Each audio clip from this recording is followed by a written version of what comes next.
নমস্কার দর্শক। উত্তরাখণ্ড বাস্তবায়িত করতে চলেছে ইউনিফর্ম সিভিল কোড। উত্তরাখণ্ডের মুখ্যমন্ত্রী পুষ্কর সিং ধামি এই বিল ইন্ট্রোডিউস করেছিল স্টেট অ্যাসেম্বলিতে এবং 7ই ফেব্রুয়ারি এই বিল পাশ হয়ে যায়। এখন প্রশ্ন হলো, এই ইউনিফর্ম সিভিল কোড কি?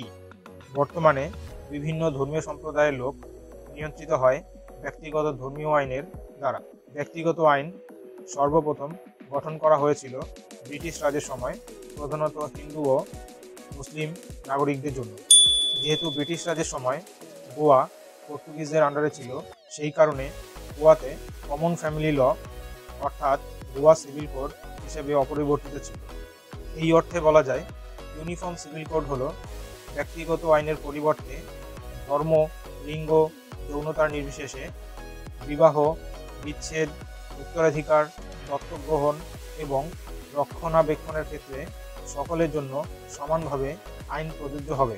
ভারতের সংবিধানের 44 নং ধারা অনুযায়ী রাষ্ট্র ভারতের সমগ্র অঞ্চল জুড়ে নাগরিকদের জন্য অভিন্ন নাগরিক আইন সুরক্ষিত করার চেষ্টা করবে।